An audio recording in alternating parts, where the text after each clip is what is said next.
제 딸 박수진이는 올해 42살이었어요. 저 이명숙은 67세의 나이에 남편을 일찍 여의고 딸 하나만 바라보며 살아왔죠. 수진이는 제 유일한 혈육이자 삶의 전부였어요. 딸은 어릴 때부터 착하고 똑똑했어요. 대학을 졸업하고 좋은 직장에 취직했고 30살에 이재혁이라는 남자와 결혼했죠. 사위는 중소기업 부장으로 번듯한 직업을 가지고 있었고 처음에는 딸을 잘 대해주는 것 같았어요. 저도 딸이 행복하게 살길 바라며 결혼을 축복했죠. 하지만 결혼 생활이 이어지면서 저는 점점 불안해지기 시작했어요. 딸이 자주 피곤하다고 하고 얼굴에 생기가 없어지는 것 같았거든요. 전화할 때마다 목소리가 가라앉아 있었고 가끔 눈가에 다크서클이 짙게 내려앉아 있었죠. 수진아, 요즘 어디 안 좋은 데 있니? 제가 물으면 딸은 늘 웃으며 대답했어요. 아니야, 엄마. 그냥 회사 일이 좀 바빠서 그래. 걱정 마. 그 대답을 믿고 싶었어요. 정말 단순히 피곤해서 그런 거라고, 곧 예전처럼 건강한 모습으로 돌아올 거라고 스스로를 달랬죠. 하지만 불안감은 점점 더 커져만 갔어요. 그러던 어느 날 저녁 딸에게서 전화가 왔어요. 평소와 다르게 떨리는 목소리였죠. 엄마, 나 병원에 가봐야 할 것 같아. 요즘 너무 이상해. 제 심장이 철렁 내려앉았어요. 무슨 일이야? 어디가 아픈데? 몰라. 그냥 계속 피곤하고 밥맛도 없고 머리도 자주 아파. 저는 즉시 딸을 데리고 병원으로 향했어요. 검사를 기다리는 동안 제 마음은 천근만근이었죠. 혹시 큰 병이라도 있으면 어쩌나 두려움에 손이 떨렸어요. 검사 결과가 나왔을 때 의사의 표정은 무거웠어요. 위암 3기입니다. 빨리 치료를 시작해야 합니다. 그 말을 듣는 순간 제 눈앞이 캄캄해졌어요. 딸을 돌아보니 수진이도 충격을 받은 표정이었죠. 엄마, 괜찮아. 치료하면 나을 거야. 딸이 오히려 저를 다독였어요. 하지만 저는 눈물이 왈칵 쏟아졌죠. 치료가 시작되었어요. 항암 치료는 딸의 몸을 점점 쇠약하게 만들었어요. 머리카락이 빠지고 체중이 줄고 얼굴이 창백해졌죠. 저는 매일 딸의 병실을 지키며 간호했어요. 그런데 이상한 것이 있었어요. 사위 이재혁은 딸이 입원한 지 한 달이 지나도록 병실에 거의 오지 않았어요. 가끔 짧게 들렀다가 바로 나가버리고 심지어 주말에도 얼굴을 보이지 않았죠. 재혁이는 왜 안 오니? 제가 딸에게 물으면 수진이는 힘없이 웃으며 대답했어요. 회사 일이 바빠서 그래, 엄마. 걱정 마. 하지만 저는 알 수 있었어요. 딸의 눈에 깊은 서운함이 담겨 있다는 것을요. 남편이라는 사람이 아내가 암투병을 하는데 병실을 찾아오지 않는다니 저는 속으로 분노가 치밀어 올랐죠. 어느 날 밤 딸이 제 손을 꼭 잡고 말했어요. 엄마, 나 미안해. 엄마한테 효도도 제대로 못하고 이렇게 됐네. 저는 눈물을 참으며 딸의 손을 감싸주었어요. 무슨 소리야? 내가 있는 것만으로도 엄마는 행복해. 빨리 나와서 우리 같이 오래오래 살자. 딸은 고개를 끄덕였지만 그 눈빛에는 불안감이 가득했어요. 치료는 계속되었지만 딸의 상태는 호전되지 않았어요. 오히려 날이 갈수록 악화되었죠. 의사는 심각한 표정으로 말했어요. 암이 다른 장기로 전이되었습니다. 지금으로서는 할 수 있는 것이 제한적입니다. 그 말을 듣는 순간 제 세상이 무너져 내리는 것 같았어요. 저는 딸의 침대 옆에서 울음을 삼키며 하루하루를 보냈죠. 딸이 입원한 지 3달째 되던 날 밤이었어요. 딸이 갑자기 제 손을 잡고 말했어요. 엄마, 나 유언장을 써야 할 것 같아. 무슨 소리야? 그런 말 하지 마. 저는 울부짖었어요. 하지만 딸은 차분하게 말했죠. 엄마, 현실을 직시해야 해. 나 이제 얼마 못 살 것 같아. 그 전에 정리해야 할 것들이 있어. 딸의 눈에는 체념과 결심이 담겨 있었어요. 저는 눈물을 흘리며 고개를 끄덕였죠. 다음 날 딸은 병원 침대에서 유언장을 작성했어요. 저와 병원 직원 2명이 증인으로 섰죠. 내 모든 재산은 어머니 이명숙에게 상속합니다. 남편 이재혁에게는 아무것도 남기지 않습니다. 딸이 펜을 들고 또박또박 적어 내려갔어요. 저는 놀라서 물었죠. 수진아, 왜 그렇게 하는 거야? 남편한테 아무것도 안 주면 어떡해? 딸은 씁쓸하게 웃으며 대답했어요. 엄마, 재혁이는 나를 사랑하지 않았어. 결혼 생활 내내 나는 그저 그 사람한테 돈줄이었을 뿐이야. 내가 아픈 지금도 병실에 한 번도 제대로 오지 않잖아. 나는 내가 평생 모은 재산을 엄마한테 드리고 싶어. 엄마가 노후에 편하게 사셨으면 좋겠어. 그 말을 듣고 저는 눈물이 왈칵 쏟아졌어요. 딸이 결혼 생활에서 얼마나 외로웠는지, 얼마나 상처를 받았는지 그제야 알 수 있었죠. 유언장 작성이 끝나고 딸은 그것을 제게 맡겼어요. 엄마, 이거 잘 보관해. 나중에 재혁이가 뭐라고 해도 엄마가 이걸 가지고 있어야 해. 저는 그 유언장을 품에 꼭 안고 고개를 끄덕였어요. 그로부터 일주일 후 딸은 결국 제 품에서 숨을 거두었어요. 마지막 순간까지 딸은 제 손을 잡고 있었죠. 엄마 사랑해. 미안해. 행복하게 살아. 그 말을 남기고 딸은 눈을 감았어요. 저는 오열하며 딸의 손을 붙잡았어요. 하지만 이미 차갑게 식어가고 있었죠.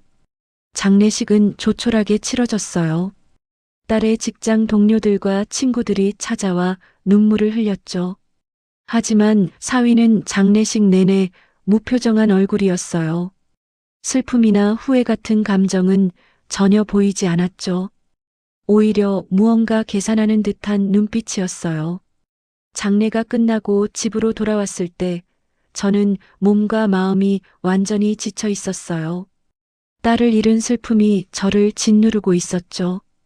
밤마다 딸의 얼굴이 떠올라 잠을 이룰 수가 없었어요. 그런데 장례가 끝난 지 일주일도 되지 않아 사위가 제 집으로 찾아왔어요. 그의 얼굴에는 슬픔 대신 이상한 기색이 서려 있었죠. 장모님, 드릴 말씀이 있습니다. 그가 가방에서 봉투 하나를 꺼내 제 앞에 놓았어요. 이게 뭐니? 저는 떨리는 손으로 봉투를 열었어요. 그 안에는 유언장이 들어 있었죠. 수진이가 마지막으로 작성한 유언장입니다. 모든 재산을 저에게 상속한다고 되어 있습니다. 그 말을 듣는 순간 제 심장이 멈추는 것 같았어요. 종이를 펼쳐보니 충격적인 내용이 적혀 있었죠. 나의 모든 재산을 남편 이재혁에게 상속합니다. 저는 글씨를 똑똑히 들여다봤어요. 하지만 그것은 분명 딸의 글씨가 아니었어요.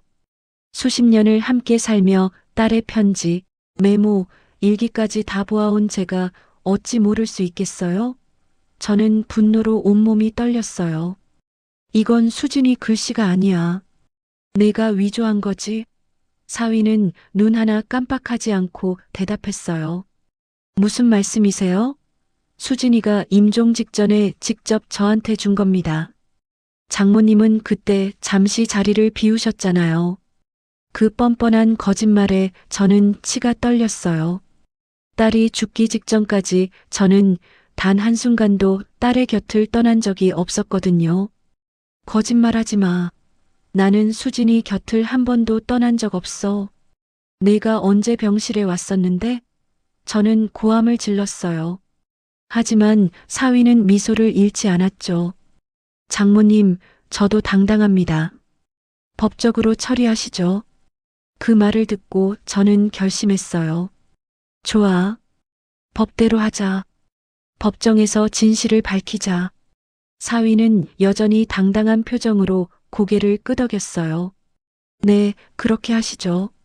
그렇게 저는 딸을 잃은 슬픔도 채 가시기 전에 법정 싸움을 준비하게 되었어요. 딸의 마지막 뜻을 지켜내기 위해, 그리고 뻔뻔한 사위에게 진실을 밝혀내기 위해. 사위와 대립하기로 결심한 그날 이후 제 삶은 완전히 달라졌어요. 딸을 잃은 슬픔이 채 가시기도 전에 저는 변호사를 찾아가야 했죠. 처음 찾아간 법률사무소에서 저는 모든 것을 털어놓았어요. 딸이 생전에 작성한 진짜 유언장, 사위가 가져온 가짜 유언장, 그리고 딸의 마지막 순간들을요. 변호사는 조용히 제 말을 듣더니 고개를 끄덕였어요. 어머니, 걱정하지 마십시오. 필적 감정을 통해 유언장의 진위를 밝힐 수 있습니다.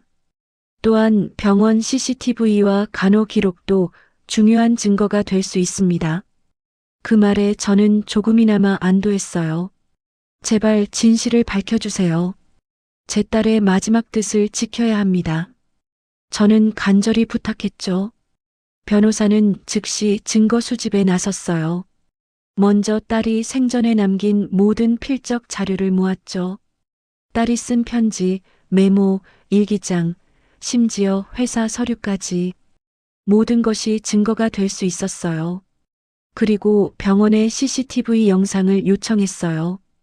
만약 사위가 주장하는 대로 임종 직전에 병실을 방문했다면 그 모습이 CCTV에 남아 있어야 했죠. 결과는 예상대로였어요. 병원 CCTV를 분석한 결과 사위가 딸의 임종 직전에 병실을 방문한 흔적은 단 한 차례도 없었어요. 딸이 세상을 떠나기 전 마지막 일주일 동안 병실에 드나든 사람은 오직 저와 간호사들 뿐이었죠. 저는 그 소식을 듣고 가슴속 깊이 응어리졌던 분노가 조금은 풀리는 것 같았어요. 거짓말이었구나. 혼잣말을 내뱉으며 눈을 감았죠. 필적 감정도 진행되었어요. 딸이 생전에 남긴 글씨들과 사위가 제출한 유언장의 글씨를 비교한 결과 전문가는 단호하게 말했어요. 이 유언장은 고인의 필체가 아닙니다. 획의 굵기, 글자의 간격, 습관적인 필체 특징이 완전히 다릅니다. 위조 가능성이 매우 높습니다. 그 결과를 받아들고 저는 눈물이 쏟아졌어요. 딸의 억울함이 이제야 밝혀지고 있다는 생각에 가슴이 벅찼죠. 하지만 사위는 여전히 자신의 주장을 굽히지 않았어요. 그는 자신만의 변호사를 고용해서 맞섰죠. 필적 감정은 절대적인 것이 아닙니다. 환자가 쇠약한 상태에서 글씨체가 달라질 수 있습니다. 또한 CCTV가 모든 것을 담는 것은 아닙니다. 사위 측 변호사의 주장이었어요. 저는 그 말을 듣고 분노했어요. 어떻게 저렇게 뻔뻔하게 거짓을 주장할 수 있는지 이해할 수 없었죠. 드디어 첫 번째 재판이 열렸어요. 법원에 들어서는 순간 제 심장은 쿵쾅거려 숨쉬기도 힘들었죠. 법정 안에는 긴장감이 감돌았어요. 저는 변호사와 함께 한쪽에 앉았고 사위는 반대편에 앉아 있었죠. 그는 여전히 당당한 표정이었어요. 마치 자신이 이길 것을 확신하는 듯이요. 판사가 입장하자 법정은 고요해졌어요. 오늘은 고인이 되신 박수진 씨의 유언장 진위 여부와 상속 분쟁에 관한 첫 심리를 시작하겠습니다. 그 말을 듣는 순간 제 손이 떨렸어요. 드디어 이 싸움이 본격적으로 시작된 거였죠. 제 변호사가 먼저 나섰어요. 존경하는 재판장님, 원고 측은 고인이 생전에 직접 작성한 유언장을 제출합니다. 이 유언장에는 모든 재산을 어머니인 이명숙 씨에게 상속한다고 명시되어 있습니다. 또한 피고 측이 제출한 유언장은 위조된 것임을 증명하는 필적 감정 결과를 제출합니다. 변호사는 증거 자료들을 판사에게 제출했어요. 판사는 자료를 꼼꼼히 살펴보았죠. 그리고 사위 측 변호사에게 물었어요. 피고 측은 이에 대해 어떻게 생각합니까? 사위 측 변호사가 일어섰어요. 재판장님, 필적 감정은 어디까지나 가능성일 뿐입니다. 글씨체는 건강 상태에 따라 달라질 수 있습니다. 고인은 암 투병 중이었고 마지막 순간에 글씨를 쓰기 힘들었을 수 있습니다. 또한 원고 측이 제출한 유언장이 나중에 작성된 것이라는 증거는 없습니다. 그 말을 듣고 저는 분노로 주먹을 불끈 쥐었어요. 어떻게 저렇게 뻔뻔하게 거짓을 말할 수 있는지요. 하지만 제 변호사는 침착하게 대응했어요. 재판장님, 병원 CCTV 분석 결과를 제출합니다. 고인이 세상을 떠나기 전 마지막 일주일 동안 피고가 병실을 방문한 기록은 단 한 차례도 없습니다.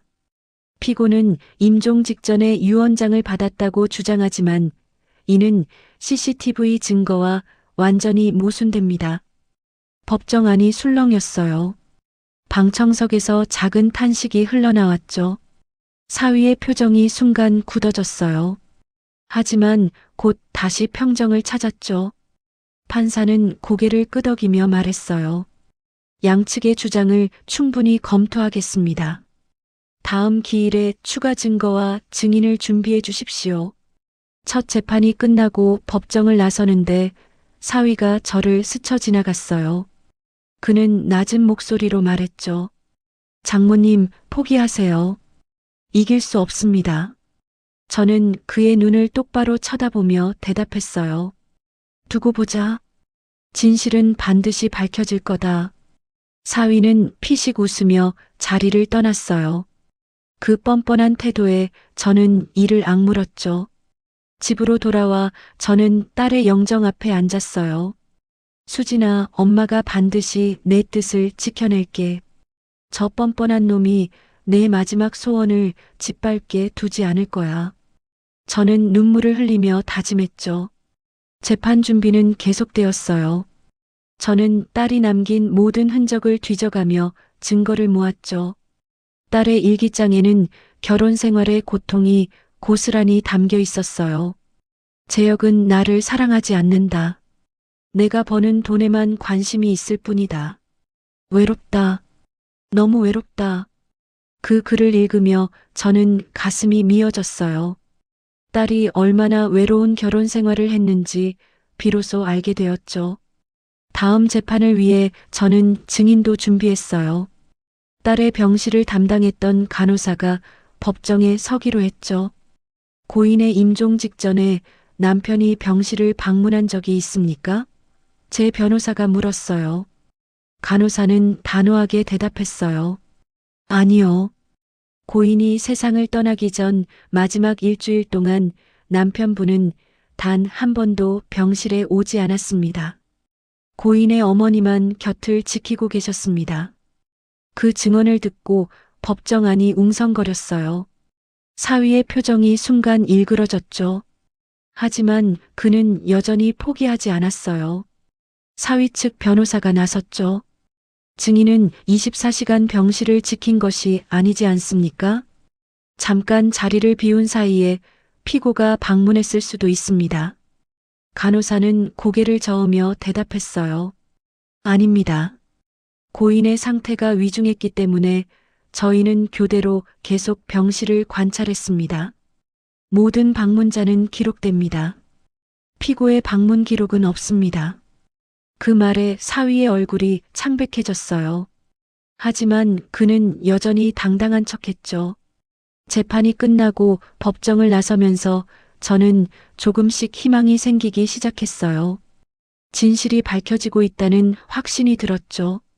하지만 사위는 여전히 포기하지 않았어요. 그는 계속해서 새로운 주장을 들고 나왔죠. 다음 재판에서 사위 측 변호사가 새로운 증거를 제출했어요. 재판장님, 피고는 고인과의 결혼 생활 동안의 사진과 영상을 제출합니다. 이것은 두 사람의 행복한 결혼 생활을 보여줍니다. 고인이 남편에게 아무것도 남기지 않았다는 것은 상식적으로 이해하기 어렵습니다. 사진들이 스크린에 띄워졌어요. 딸과 사위가 함께 웃고 있는 모습, 여행을 간 모습 등이었죠. 저는 그 사진들을 보며 분노했어요. 저것들은 모두 가식이었어요. 딸은 겉으로는 웃고 있었지만 속으로는 얼마나 힘들었는지요. 제 변호사가 반박했어요. 재판장님, 사진은 단면일 뿐입니다. 고인의 일기장에는 결혼 생활의 고통이 상세히 기록되어 있습니다. 고인은 남편에게 사랑받지 못했다고 느꼈고, 그래서 모든 재산을 어머니에게 남기기로 결심한 것입니다. 판사는 양측의 주장을 듣고 심각한 표정을 지었어요. 재판은 계속 이어졌어요. 한 달이 지나고 두 달이 지나도 결론이 나지 않았죠. 저는 지쳐가고 있었어요. 딸을 잃은 슬픔과 법정 싸움의 스트레스가 저를 짓누르고 있었죠. 하지만 포기할 수는 없었어요. 딸의 마지막 뜻을 지켜내야 했으니까요. 어느 날 밤 딸의 영정 앞에 앉아 저는 속삭였어요. 수진아, 엄마 힘들어. 하지만 절대 포기하지 않을 거야. 내 뜻을 반드시 지켜낼게. 눈물이 뺨을 타고 흘러내렸지만 저는 다시 마음을 다잡았죠. 재판이 시작된 지 석 달이 지났어요. 양측의 공방은 점점 치열해지고 있었죠. 사위는 여전히 자신의 주장을 굽히지 않았고 저는 진실을 밝히기 위해 모든 것을 쏟아붓고 있었어요. 그러던 어느 날 제 변호사에게서 연락이 왔어요. 어머니, 좋은 소식이 있습니다. 결정적인 증거를 찾았습니다. 제 심장이 뛰기 시작했어요. 뭔데요? 병원에서 추가 CCTV 영상을 복구했습니다. 고인이 세상을 떠나기 전 마지막 날의 영상인데요. 중요한 것이 담겨 있습니다. 저는 즉시 변호사 사무실로 달려갔어요. 영상을 확인한 순간 저는 충격을 받았어요. 영상에는 딸이 병상에서 유언장을 작성하는 모습이 담겨 있었죠. 그리고 그 옆에는 저와 증인 2명이 있었어요.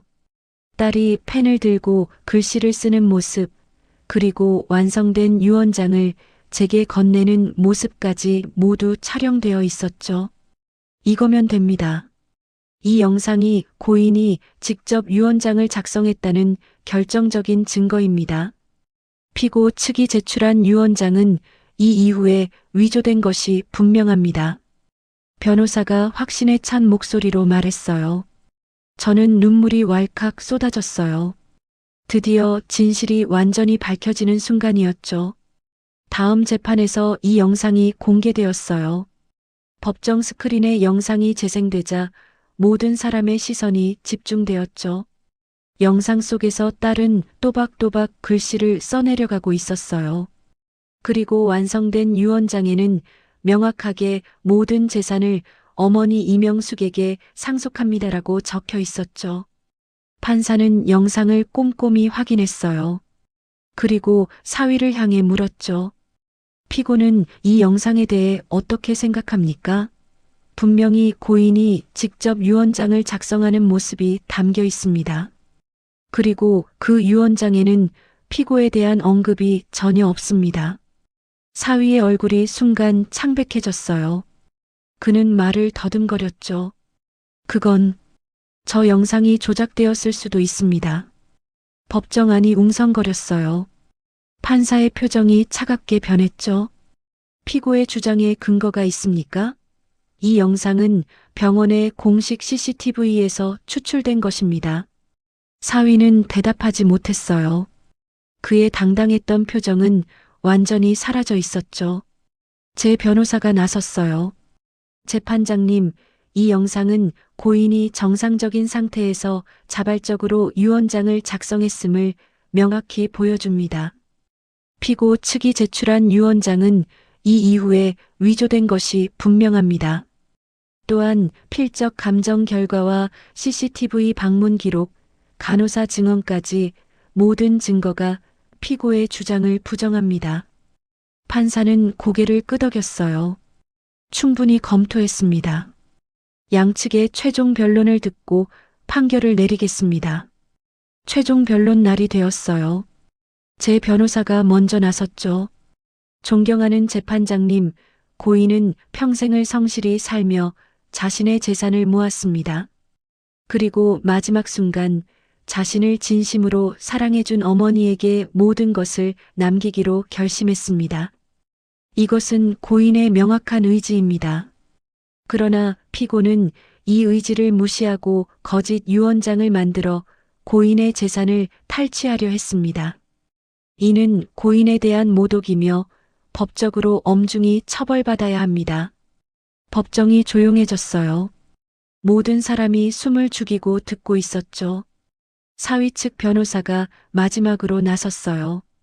재판장님, 피고는 고인을 사랑했습니다. 결혼 생활 동안 항상 고인을 위했습니다. 피고는 고인이 자신에게 재산을 남겼다고 진심으로 믿고 있습니다. 하지만 그 주장은 공허하게 들렸어요. 모든 증거가 사위의 거짓을 증명하고 있었으니까요. 판사는 양측의 최종 변론을 다 듣고 말했어요. 충분히 검토했습니다. 판결은 다음 기일에 선고하겠습니다. 판결을 기다리는 며칠은 제게 영원처럼 느껴졌어요. 밤마다 딸의 영정 앞에 앉아 기도했죠.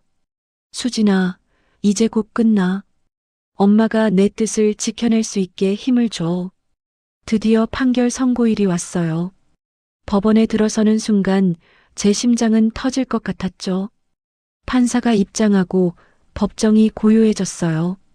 본 재판부는 제출된 모든 증거와 증언을 종합한 결과 피고 측이 제출한 유언장은 위조된 것으로 판단합니다. 그 말을 듣는 순간 제 눈에서 눈물이 쏟아졌어요. 판사는 계속했죠. 고인의 진정한 유언장에 따라 모든 재산은 원고 이명숙 씨에게 상속되는 것이 타당합니다.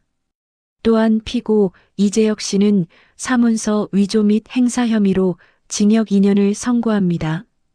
법정안이 웅성거렸어요. 저는 두 손으로 얼굴을 감싸며 오열했죠. 감사합니다. 감사합니다. 사위는 순간 얼굴이 새하얘졌어요. 그는 믿을 수 없다는 표정으로 판사를 바라보았죠. 재판장님, 이건 부당합니다. 하지만 판사는 차갑게 말했어요. 모든 증거가 피고의 유죄를 증명합니다. 판결은 최종입니다. 법정을 나서면서 저는 딸의 영정이 눈앞에 아른거렸어요. 수진아, 엄마가 내 뜻을 지켜냈어. 이제 편히 쉬어도 돼. 눈물이 멈추지 않았지만 그것은 안도와 감사의 눈물이었어요. 재판이 끝나고 집으로 돌아왔을 때 저는 몸과 마음이 완전히 지쳐 있었어요. 수개월간의 법정 싸움은 저를 극도로 소진시켰죠. 딸의 뜻을 지켜냈다는 안도감이 있었지만 마음 한켠은 여전히 허무했어요. 딸을 잃은 슬픔은 어떤 승리로도 채울 수 없었으니까요. 사위는 결국 감옥에 갔어요. 2년형을 선고받고 교도소로 향했죠. 저는 그 소식을 듣고도 기쁨보다는 씁쓸함을 느꼈어요. 저 사람도 결국 욕심 때문에 인생을 망쳤구나. 혼잣말을 하며 한숨을 쉬었죠. 딸이 남긴 재산은 제게 상속되었어요. 아파트, 예금, 그리고 딸이 평생 모은 모든 것이었죠. 하지만 그 돈이 제게 어떤 기쁨도 주지 않았어요. 딸이 있었더라면 이 모든 것이 무슨 의미가 있겠어요. 저는 딸의 아파트를 정리하러 갔어요. 딸이 살던 집에 들어서는 순간 눈물이 왈칵 쏟아졌죠. 곳곳에 딸의 흔적이 남아 있었어요. 옷장에는 딸이 즐겨 입던 옷들이 그대로 걸려 있었고, 책상 위에는 딸이 쓰던 펜과 노트가 놓여 있었죠. 주방에는 딸이 좋아하던 머그컵이 식기 건조대에 올라가 있었어요. 저는 딸의 물건들을 하나하나 만져보며 울었어요. 수진아, 엄마 여기 있어. 내가 너무 그리워. 방 구석구석을 돌아보다가 딸의 서랍에서 편지 한 장을 발견했어요. 딸이 저에게 쓴 편지였죠. 사랑하는 엄마에게. 엄마, 내가 이 편지를 쓰는 지금 나는 병원 침대에 누워 있어요. 아마 이 편지를 읽을 때쯤이면 나는 이 세상에 없을지도 모르겠네요. 엄마, 평생 나 하나만 보고 살아온 엄마한테 정말 미안해요. 효도도 제대로 못하고 가게 되어서요. 내가 재혁이와 결혼한 것, 지금 생각하면 정말 후회돼요. 그 사람은 나를 사랑하지 않았어요. 내 돈만 봤죠. 하지만 그런 사람과 결혼한 것도 결국 내 선택이었으니 누구를 탓하겠어요. 엄마, 내가 떠난 후에 재혁이가 내 재산을 노릴 거예요. 그래서 나는 모든 것을 엄마에게 남기기로 했어요. 엄마가 노후에 편하게 살았으면 좋겠어요. 엄마는 평생 나 키우느라 자신을 위해 산 적이 없잖아요. 이제는 엄마 자신을 위해 살아요. 그리고 엄마 나 때문에 너무 슬퍼하지 마요. 엄마가 슬퍼하는 모습 나는 보고 싶지 않아요. 남은 인생 행복하게 살아요. 엄마가 행복해야 나도 하늘에서 편할 수 있어요. 사랑해요, 엄마. 정말 사랑해요. 딸 수진 올림. 편지를 읽고 저는 바닥에 주저앉아 한참을 울었어요. 딸의 마지막 마음이 고스란히 담긴 편지였죠. 수진아, 엄마도 사랑해. 엄마도 정말 사랑해. 그날 이후 저는 딸의 말대로 살기로 결심했어요. 슬픔에만 빠져 있지 않고 딸이 바라던 대로 행복하게 살기로 한 거죠. 하지만 그것이 쉽지 않았어요. 딸을 잃은 슬픔은 쉽게 사라지지 않았거든요. 며칠이 지나도 저는 딸의 생각에서 벗어날 수 없었어요. 밤마다 악몽을 꾸었고, 낮에는 멍하니 앉아 있는 시간이 많았죠. 그러던 어느 날, 동네 친구가 저를 찾아왔어요. 명수가, 너 요즘 너무 안 좋아 보여. 나랑 잠깐 산책이라도 하자. 친구의 권유로 저는 오랜만에 집 밖을 나섰어요. 공원을 걸으며 친구와 이야기를 나누었죠.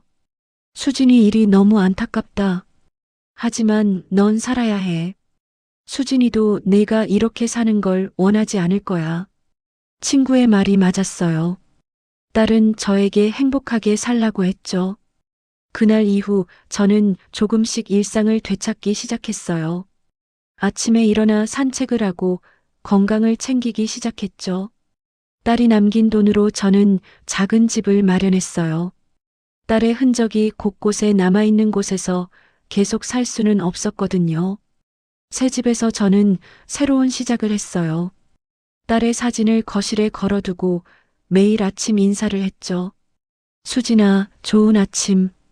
오늘도 엄마 잘 지켜봐. 시간이 흐르면서 저는 조금씩 마음의 평화를 찾아갔어요. 딸을 잃은 슬픔은 여전했지만 그 슬픔과 함께 사는 법을 배워가고 있었죠. 딸이 세상을 떠난 지 1년이 지났어요. 저는 조금씩 일상을 되찾고 있었지만 딸에 대한 그리움은 여전했죠. 그러던 어느 날 저녁 현관문 초인종이 울렸어요. 문을 열어보니 뜻밖의 사람이 서 있었죠. 사위, 이재혁이었어요. 저는 충격을 받았어요. 그는 감옥에 있어야 했는데요. 장모님, 그는 고개를 깊이 숙였어요. 여기 어떻게 온 거야? 감옥에 있어야 하는 거 아니야? 저는 경계하며 물었죠. 형기가 끝나서 나왔습니다. 장모님께 할 말이 있어서 왔습니다. 그의 모습은 예전과 완전히 달라져 있었어요. 수척하고 초라한 얼굴, 지친 눈빛, 감옥 생활이 그를 완전히 변하게 한 것 같았죠. 저는 잠시 망설였어요. 이 사람을 집안에 들여야 할까? 하지만 호기심이 더 컸죠. 들어와. 거실에 앉은 그는 한참 동안 아무 말도 하지 못했어요. 그리고 결국 입을 열었죠. 장모님, 죄송합니다. 정말 죄송합니다. 그가 갑자기 바닥에 무릎을 꿇었어요.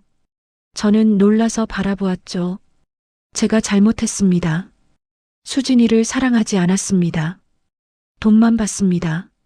그리고 수진이가 떠난 후에도 유언장을 위조해서 재산을 빼앗으려 했습니다. 저는 인간이 아니었습니다. 그는 눈물을 흘리며 말했어요. 감옥에서 2년을 보내면서 많이 생각했습니다. 제가 얼마나 잘못했는지, 수진이한테 얼마나 못되게 굴었는지 매일 밤 후회했습니다.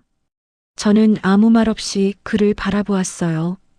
장모님, 용서를 구하는 게 아닙니다. 용서받을 자격이 없다는 걸 압니다. 다만 한 가지 부탁드리고 싶습니다. 뭔데? 수진이 무덤을 알려주십시오.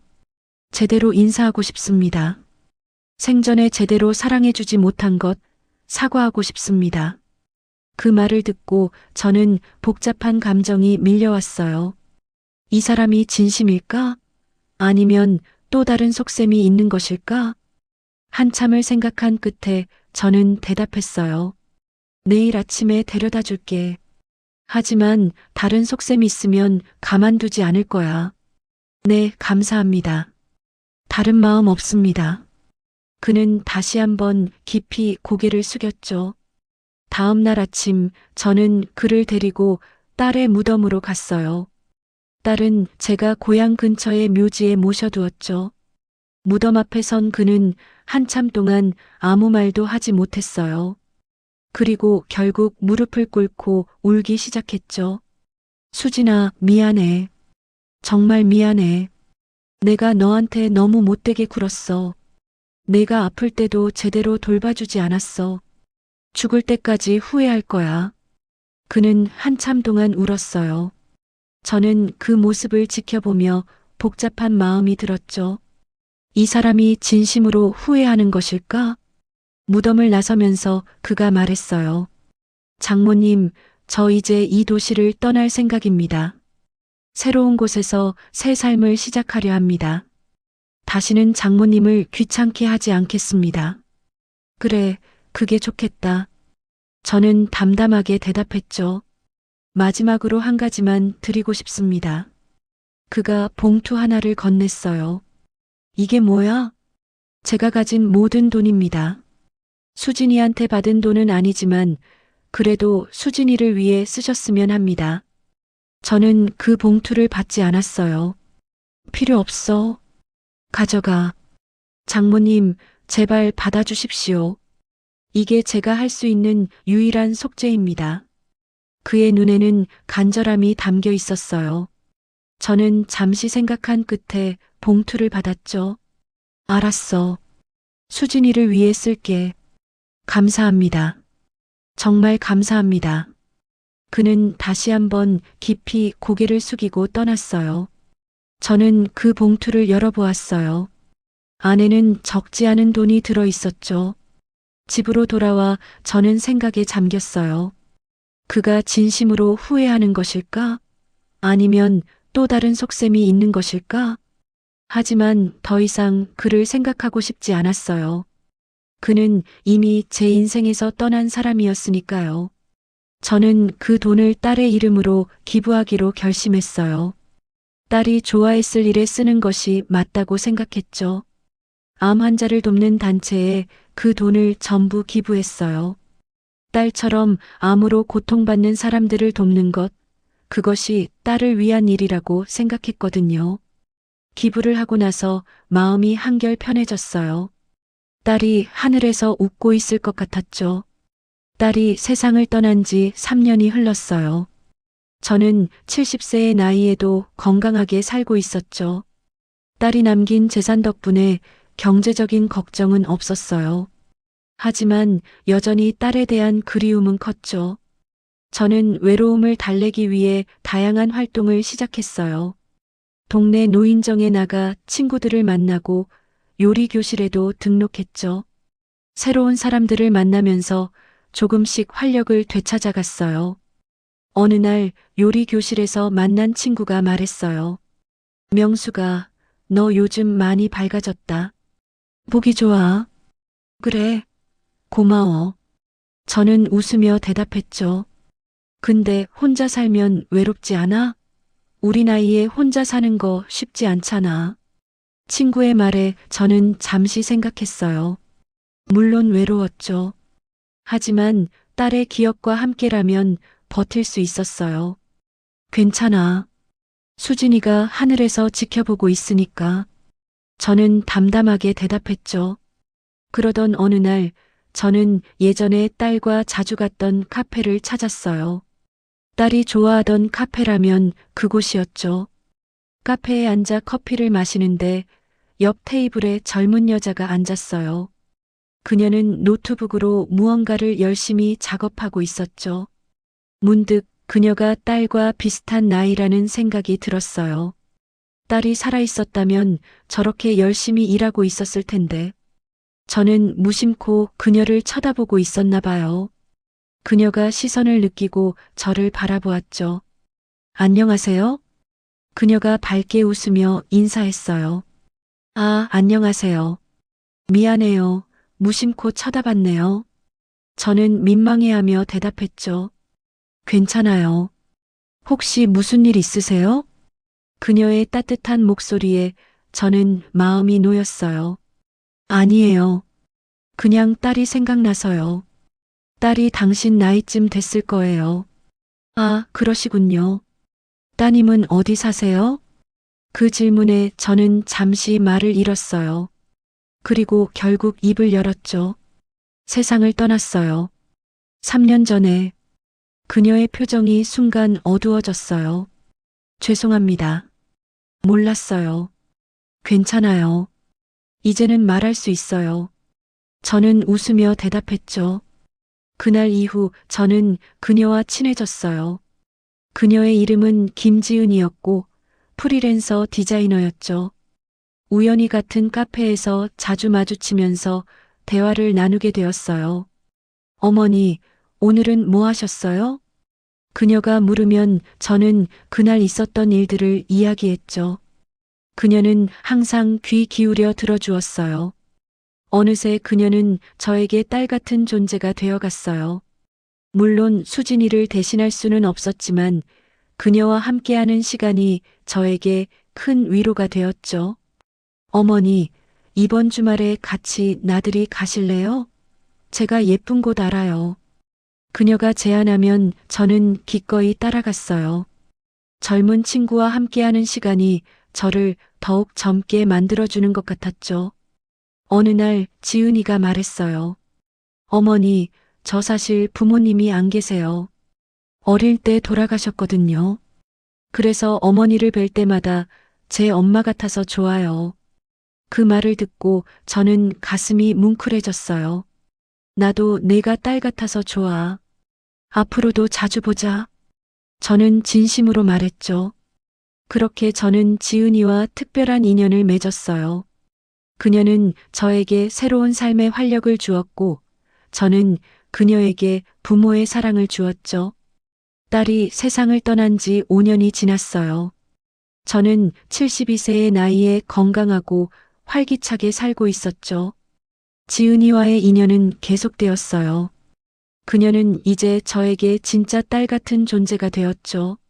매주 한 번씩 만나서 함께 시간을 보냈고, 명절에는 함께 식사를 했어요. 어머니, 저 결혼해요. 어느 날 지은이가 기쁜 소식을 전했어요. 정말 축하해. 저는 진심으로 기뻐했죠. 어머니, 결혼식에 부모님 자리에 앉아주실 수 있으세요? 제게 어머니가 정말 중요한 분이에요.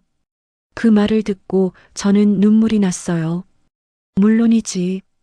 기꺼이 그렇게 할게. 지은이의 결혼식 날, 저는 부모님 자리에 앉았어요. 지은이가 웨딩드레스를 입고 걸어오는 모습을 보며 저는 딸 수진이를 떠올렸죠. 수진이도 이렇게 행복하게 결혼할 수 있었으면 좋았을 텐데. 하지만 슬픔보다는 감사함이 더 컸어요. 지은이라는 새로운 딸을 만나게 해준 것, 그것은 하늘이 준 선물이었으니까요. 결혼식이 끝나고 지은이가 저에게 다가왔어요. 어머니, 정말 감사합니다. 어머니 덕분에 저 행복해요. 나도 고마워. 너 덕분에 내가 다시 살 수 있게 됐어. 우리는 서로를 꼭 안아주었죠. 그날 밤 집에 돌아와 저는 딸의 영정 앞에 앉았어요. 수진아, 오늘 지은이가 결혼했어. 너도 봤지? 정말 예뻤어. 너도 이렇게 행복하게 결혼했으면 좋았을 텐데. 눈물이 흘렀지만 슬픔의 눈물은 아니었어요. 수진아, 엄마 이제 괜찮아. 내가 바라던 대로 행복하게 살고 있어. 지은이라는 좋은 친구도 생겼고 매일 감사하며 살고 있어. 너도 하늘에서 행복하길 바래. 저는 딸의 사진을 쓰다듬으며 미소 지었어요. 세월이 더 흘렀어요. 지은이는 결혼 후 딸을 낳았고 저는 그 아이의 할머니가 되었죠. 어머니, 아이 이름을 수진이로 지어도 될까요? 어머니 딸 이름이잖아요. 지은이가 조심스럽게 물었어요. 저는 눈물이 왈칵 쏟아졌어요. 그래, 그렇게 해줘. 고마워. 작은 수진이를 안고 있을 때 저는 마치 딸이 다시 돌아온 것 같은 기분이 들었어요. 물론 같은 사람은 아니지만 그 아이 안에 딸의 영혼이 살아있는 것 같았죠. 돌아보면 제 인생에는 많은 고통과 시련이 있었어요. 딸을 잃은 슬픔, 사위와의 법정 싸움, 외로움과의 싸움. 하지만 그 모든 것을 이겨내고 저는 다시 행복을 찾았어요. 딸 수진이가 하늘에서 지켜보고 있다면 아마 웃고 있을 거예요. 엄마, 잘하고 있어. 행복해서 다행이야. 저는 남은 인생을 감사하며 살기로 했어요. 딸이 남긴 사랑, 지은이가 주는 따뜻함, 그리고 새로운 가족의 행복.